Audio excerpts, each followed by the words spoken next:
Synthaholics.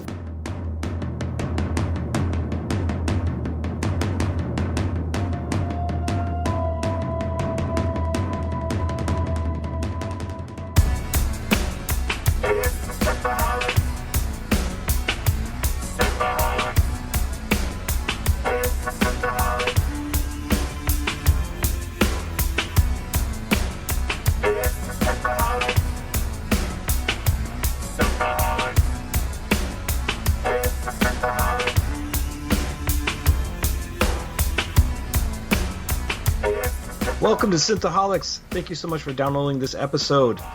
Today you have myself, Aaron O'Brien, and David Duncan. Dave, how you doing, buddy?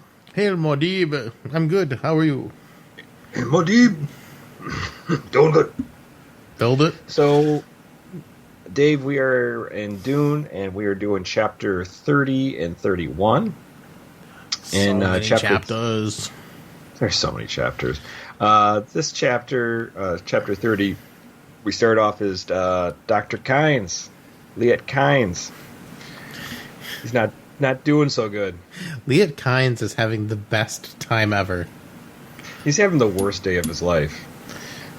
Yeah, but it's like drugs. This is what drugs do to you. That's what drugs do to you. Or just dying out in the desert. Hey, that too. A little bit of both. A little bit of column A, a little bit of column B. Yeah, right. Well, we get to, Kynes was, as we recall, a couple chapters back, he was caught by the Harkonnens, the Sardaukar warriors, as Duncan, Idaho defended Paul and Jessica to escape. Dr. Kynes was there to kind of like help them go through that weird maze he had constructed so they could get to the Ornithopter and get away. So, and then he was captured, and the Baron Harkonnen decided, we'll just make it look like an accident. And Dr. Kynes so apparently the Baron didn't buy the fact that he was Paul's prisoner. He was Paul's prisoner? Yeah. Because that was his cover story. He's like, yeah, I'll just tell them that you guys captured me and held me against my will. Like, yeah, no, probably. I guess it didn't fly with the Baron. So Dr. Kynes is walking. We catch him. He's walking along out in the dunes, out in the desert, and his still suit is no longer there, and he's got no water, nothing. He's got his cloak, his Jubba cloak. And it's all ripped up in tatters as well, so he's not doing so well. And he's saying to himself as he walks along the desert, half probably crazed by the sun and the heat, and goes, "I'm Liet Kynes. I'm His Imperial Majesty's plantologist. Plantology ecology for Arrakis. I'm the steward of the land." So this is what he kind of like. He's kind of saying this as he goes along, maybe to give him identify himself, and also to, he's got to tell the birds who he is. Give him a purpose, I suppose, and then he says to himself, "I'm steward of the sand." And as he goes through, he starts hallucinating, and he hears the voice of his father. Caw! His father's voice starts speaking to him. He goes, "Hey, son, the highest function of ecology is understanding consequences." So, where are you, Daddy? He's looking all around. He's like, is that my dad? Is that my dad? He's been dead for years. No more drugs for that man. Yeah. But anyways, it's funny because as he's walking along, he also thinks to himself, the Harkonnens always did find it difficult to kill fremen, he thought. We don't die easily. I should be dead now, but I'll be dead soon. But I can't stop being an ecologist. That's how you do it, Dr. Kynes. Yeah. Anyway, so... And then his father goes, "Got yourself in quite a fix here, son.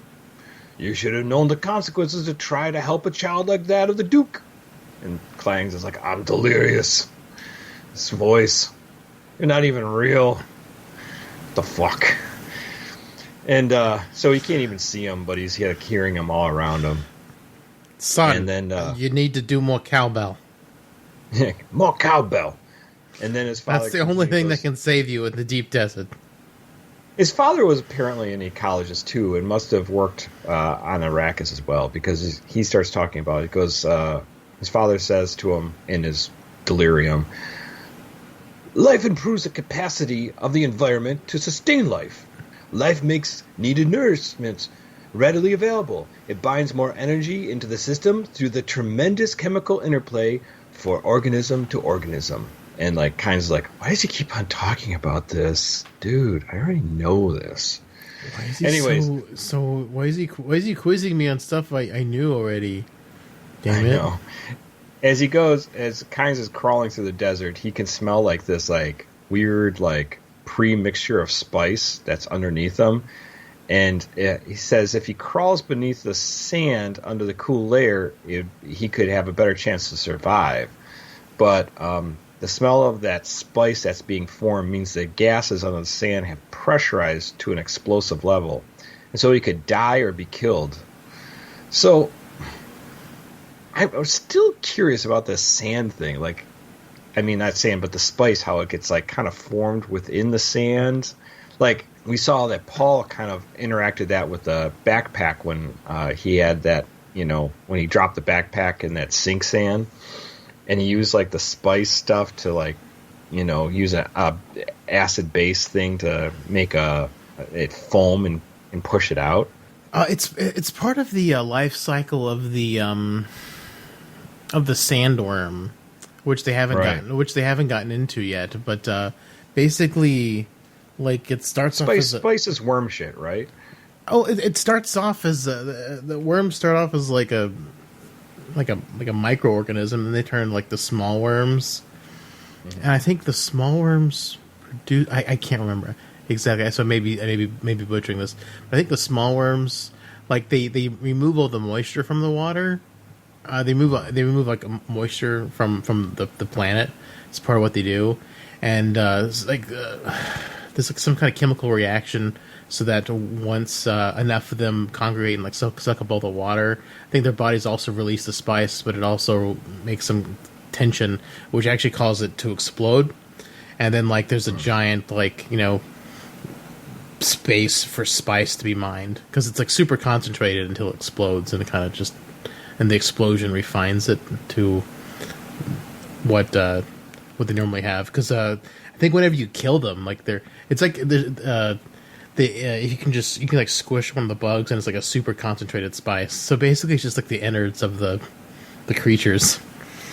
So it's like a jalapeno popper, but with spice. Yeah, pretty much. It's very concentrated spice if you just like squeeze it out of one of the baby worms. It's like an eclair donut, but filled with spice, and it's alive. It's nummy, nummy, num. So good. But a lot of the baby worms die in the explosion, but the ones that live can grow up and become sandworms, and the sandworms spread the spice around. Interesting. Mm-hmm. So next he sees that as his father lectures him about ecology and about Arrakis, he sees like birds and hawks are flying about and getting close and landing next to him because they know that there's water source where this spice is kind of getting mixed up here underneath them. And he thinks to himself, well, if there's birds, there could be fremen close by. So it's a possibility. But his father still keeps on talking about how their goals to terraform Arrakis, that they're going to build these grassland provinces, and they'll start with like small elf grasslands, and then they'll just grow from there. And Kynes thinks to himself, always lecturing me. Why does he just shut up? Can't you see that I'm dying? And his father goes, you'll die too. And if you don't get off that bubble that's forming right now deep underneath you, and it's there and you know it, you can smell the pre-spice gases. You know the little markings in the beginnings to lose some of the water into the mass. So his father's even telling him, you're going to die if you stay there sitting on top of this thing. So it's gonna jalapeno pop your face. that's right. Anyways, so he keeps on telling his father to shut up. Shut up, his father just won't Dad. shut up. Shut up! Shut up! Anyway, so he's worried about this bubble bursting, and then he starts thinking about how this bubble's forming, and if he could get to that liquid underneath under there, but there's no real way that he could do that to get to the water underneath him. So the hawk keeps on, flying close, and it's so close now that he can reach out and touch it and grab it. He could I think he said he's at striking distance, that he could actually just strike the thing. But the hawk flies away, and that's when Kynes hears the rumbling beneath him, and the explosion kills Kynes. And it's funny because I'm a desert creature, Kynes thought. You see me, father? I'm a desert creature. And the bubble lifted him. It felt a break, and the dust and the whirlpool engulfed him, dragging him down in the cool darkness. For a moment, the sensation of coolness and the moisture were a blessed relief. Then, as his planet killed him, it occurred to Kynes that his father and all the other scientists were wrong, and the most persistent principle of the universe were accidents and error. Even hawks could appreciate these facts. And poor Liet Kynes is dead. All of our favorite voices have died. I know. Shattered Mapes, Kynes, Luke Leto. They're just all dying. They're just killing them all. I kind of felt that, because Frank Herbert, kind of enjoyed ecology, and that's where he got the ideas for Dune, by looking at sand dunes in I think Washington State. Yeah. I kind of think he was kind of writing about himself here a little bit. Sand dunes are gonna kill him. These sand dunes are gonna kill me. This book is gonna kill me. Keep writing, my fingers are raw. Yeah, he stopped before the last book, which his son and Kevin J. Anderson turned into 2 separate books. Mm-hmm. So it's possible, you're saying? Maybe. The next chapter, we get back to Jessica and Paul, but it has this great little quote from Private Reflections on Muad'Dib, and it says, prophecy and precedents, how can they be put into the test in the face of an unanswered questions? Consider, how much is actual prediction of the waveform, as Muad'Dib referred in his vision image, and how much is the prophet shaping the future to fit the prophecy? What of the harmonics inherited in the act of prophecy? Does the prophet see the future, or does he see a line of weakness, a fault, or cleavage that he may shatter the words or decision as a diamond cutter shatters his gem with a blow of a knife? It's a very interesting question. Does Paul see the future and then change it because he can see an opening where he can make changes? Yes. Which we sort of see that before when he's having his first vision of the future. He sees different variations of how things could go. Yeah. I mean, he's also trying to change things because he doesn't want the dark jihad to happen, even though nothing he does can really stop it, I think.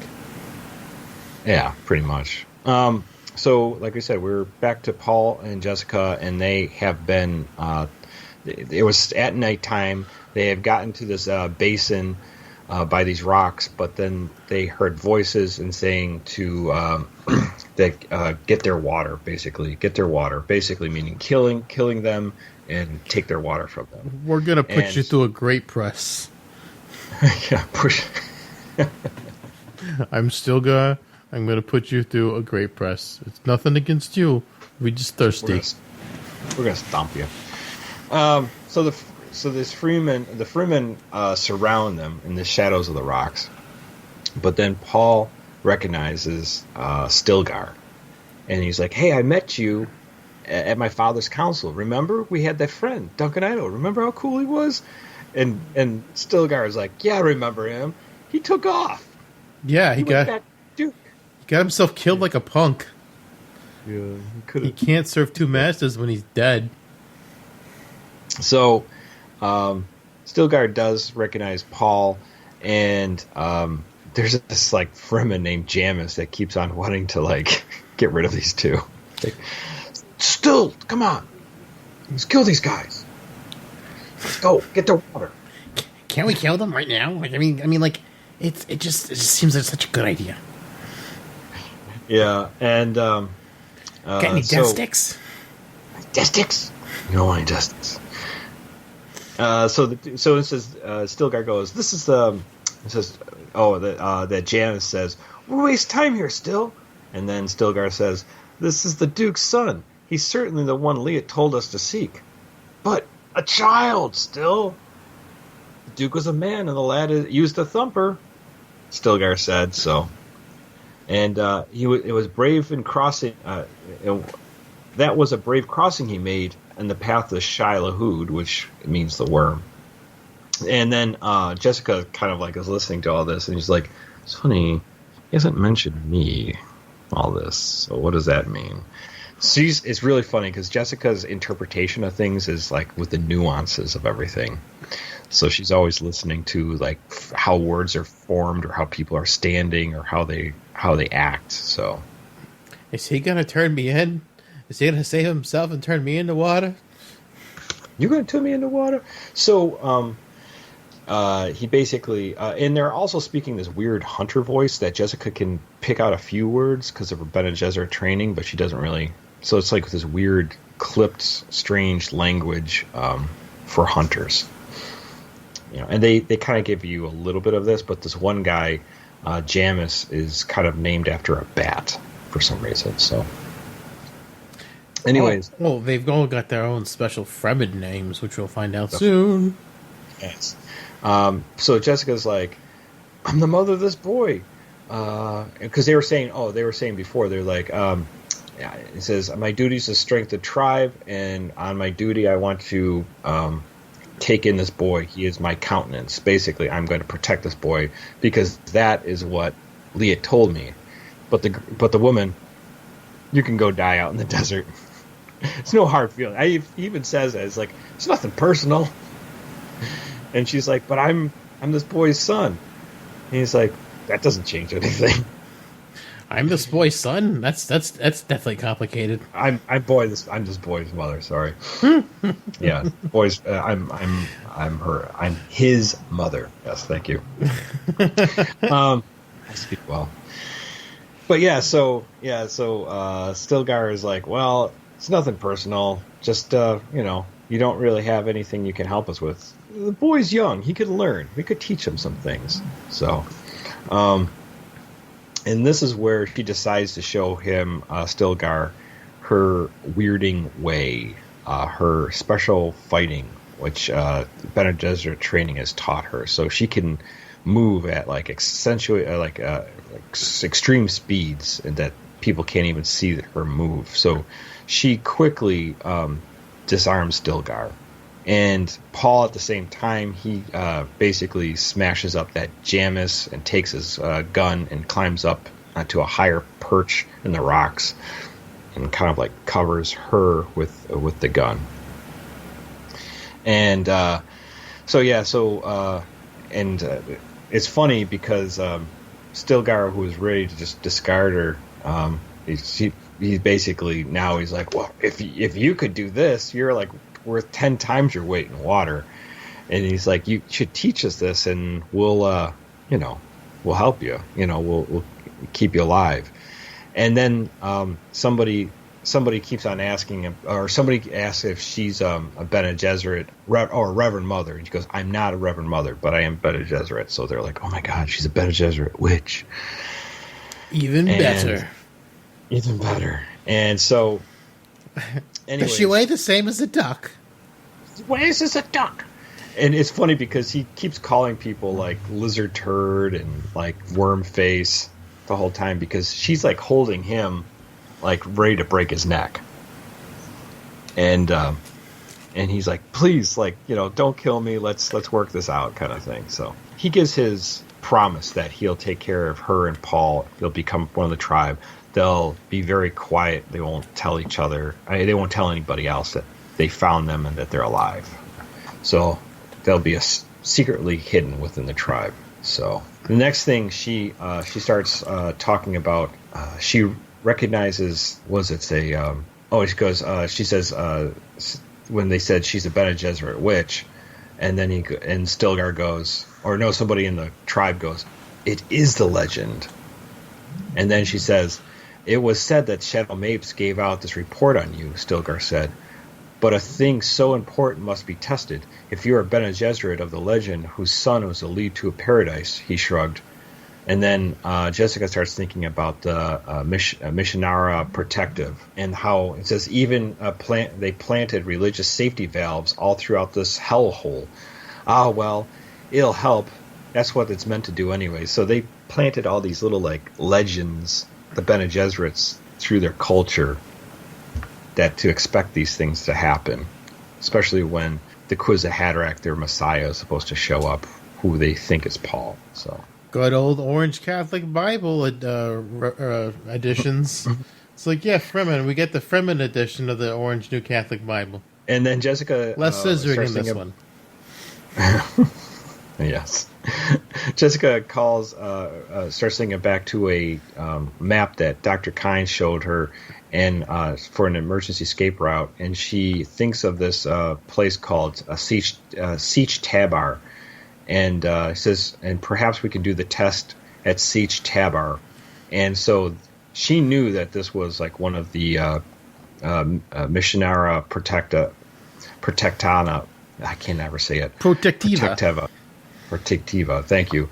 That so she knew this was a special place to them, and then he was like, okay, so then we have to go now to do this. So like all of a sudden, like she's like filling in all the gaps of all these like prophecies that they've been talked about for so long. So, and she's using this to her advantage. Obviously, she knows these things, and she's using it to leverage her thing. And next we get the meeting of Paul and Chani. So Chani is the daughter of Liet, and good thing he happens to have a daughter. He just died. I wonder if she's also an ecologist or a gynecologist. Right. One of the two, right? Something like that. And so Stilgar, tells Chani, he's like, you're gonna like train him on how to be a proper freman. So you're gonna follow Paul. I want you to follow her. And then, Jessica, you're going to come with me. So follow she her releases... to the bathroom, into the shower, into the changing room. Whatever she does, you do. And she keeps making fun of him. And she says, you are noisy as a Shilahood in rage. And you took the most difficult way up to this cliff, she says to Paul. Chani says to Paul. So, and Paul's sort of just like, okay, fine. Yeah, I don't know. I can't be as quiet as you. And they keep... What do they call him? A man-child or something like that, or yeah, something like that. And he's like pretty like aggravated. So, anyways, so he meets Chani, and he recognizes her from his dream as well. The dreams that he was having from back on Caladan. Yeah. About time I met you, Chani. I've been dreaming about you for so long. So long I've been dreaming. So, and then she... so many wet dreams. Yeah. Wet dreams are made of these. Well, anyway, so that's really where it closes, that they start leaving for this siege. And Jessica thinks that how they're kind of work as a military troop, the Fremen. And he goes, that's pretty good, actually, that an entire culture trained in a military order. What a priceless thing is here for an outcast duke. And that's how this chapter ends. So now we have Jessica and Paul have been taken into Stilgar's tribe. And unfortunately, Dr. Liet Kynes has been killed out in the desert. So, any thoughts? I just thought it was so trippy how Dr. Kynes was just like hallucinating his dad, and like his dad's voice coming from the bird, and just the premonitions on how like spice is created, and just the sand's just gonna blow him up. It was that was a pretty interesting chapter. Just him just being crazy and just sunstroke, and he's probably inhaling all sorts. I mean, like he's on a like a concentrated thing of spice that's getting ready to explode. So he's probably just getting high as a kite too. So that's probably part of the problem why he's just like hearing his dad's voice coming out of the bird. Yeah, you. I am higher than a kite. And then it's also good to Paul is getting in with the fremen, which is good because he needs an army. He's a duke. He's a duke on the run. Duke on the run. How about you? First, when I read the Dr. Kynes thing and him going on a whole like the ecology thing, I really thought like Frank Herbert kind of like sandwiched himself into this. Either he's Dr. Kynes or he's Dr. Kynes' father, talking to him. That just was my first thought. I mean, maybe I'm wrong about that, but that's how it felt to me. Because I know Frank Herbert was really into ecology and studying how, how the planet's environment works with life forms around it, Yeah. So, the other thing is that opening quote about how Paul sees the future and how he sees how is it possible that he sees opportunities and he crafts the future the way he sees a way to his own benefit or whatever. And although Paul doesn't do that in this chapter, Jessica definitely does that when she says the Missionara Protectiva set all these like legends, and she kind of like hit all the sensor, or like not sensors, but like the nerve she's catering to their religion and like trying to fill in all the gaps and all the prophecy. Right. And in whether it's true or not, how it works out like that, I mean, it's definitely, she sees an opening and she goes for it. And like she even says, well, it's there to help us anyway, so I might as well use it. Yeah, absolutely. She has no shame in this, but also, she's also in survival mode after running around the desert, after being exiled to this awful planet. So chased by Harkonnens, chased by sandworms, Sardaukar warriors, and sandworms, and everyone killed that she knew from before. Yeah, and on top of that, what's interesting, which is always interesting about Jessica, is that she reads people, how they react to him, and I love her narrative, how she says, he's the leader, but the way he speaks and how he stands and stuff like that, just like little things like that, like when she looks at Silgar and all sorts of things she's seeing, and that Paul doesn't even see, because Paul doesn't understand it all, because he's not that well trained. Yeah, he's just going on his gifts at the moment, which is definitely an advantage, but it's not everything. Right. Just interesting. So these are all really interesting little aspects of the characters, and I really enjoy when we see how she reads a room or reads something, compared to everything else. But that's it. I mean, I'm still enjoying everything. It's a lot of fun, and it's going to get more fun as they get more embedded with these with the Stilgar's tribe. Ooh, the spice orgy. Is that like the orgy in the second Matrix movie? Yeah. It's less fun, less dancing, because it takes so much effort. Yeah. Machines. Yeah, right. See, they got rid of machines. The Matrix is also very anti-machine, see? Yeah, very much so. Although they use it a lot, so. So next week we got chapter 23 and 30, 32 and 33, and we'll be still going into Jessica and Paul's, working with Stilgar and Chani. You And get a new name next week, right? I believe so, yeah. So, it's good stuff. All right, guys. Well, if you want to join us on Facebook and make any comments or make any different thoughts or send us memes, those are always fun. You can go to our Facebook page, Facebook.com/groups/Synthaholics. We can go to our Twitter page and hit us up there at Synthaholics Duo. If there's something more lengthy you want to tell us, maybe something we missed, you can go to our you can email us at synthaholics at yahoo.com, or you can go to our Patreon.com/Synthaholics if this is a show you'd like to support.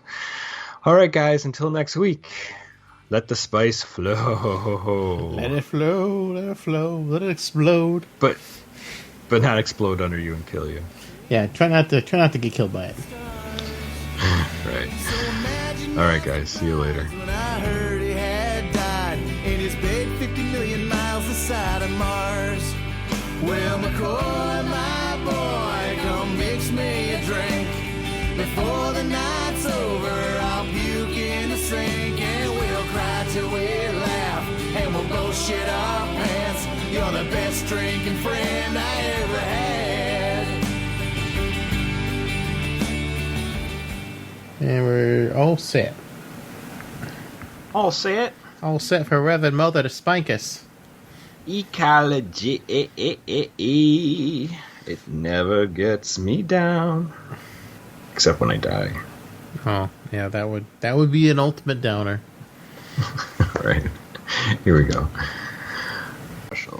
Oh, like Happy Pigs. Man, last podcast and left went from Texarkana to Rochester. I know. I heard. Yeah. I know. And they're even making fun of Rochester and a little bit of Buffalo. Not too much, but they said they had the worst bar crawl in Buffalo that they ever had. Which is bizarre, considering like everyone in Buffalo, all they want to do is drink. That makes no sense that they had a really. And bars stay open till 4 a.m. So they must have just gone to the absolute wrong places. Well, I saw that Ben posted when he came to Buffalo that he was going to some shitty South Buffalo bar, and I was like, "Why the fuck are you going there?" And I was telling him you should go to Founding Fathers since he's such a political nut. Oh yeah, Founding Fathers is fantastic. It's a cool bar. It's really nice. Authentic, super old building, and if you go there at the right time, the bartender used to be a history teacher. Oh yeah, and he quizzes you at the bar all these crazy questions. That's cool. Yeah, it's really cool. I haven't been there in probably over a year, but it's a good place. Cool, a lot of fun. I haven't been there since COVID. That's for sure. Oh yeah. All the MCU movies got pushed back again. Mm-hmm. I wonder if Dune's gonna get pushed back. I think it will. I definitely think it was smart for them not to put a date on the trailer. Yeah, I think Dune will get pushed back for sure. There's no way. Yeah, it just seems like a bad idea to put it out. I mean, that Tenet, I heard it's been getting praises, but it's bombs. I mean, it made nobody went and saw it. Yeah. Yeah. Well, how could they? Yeah. And they didn't show it in New York at all. I know. So stupid.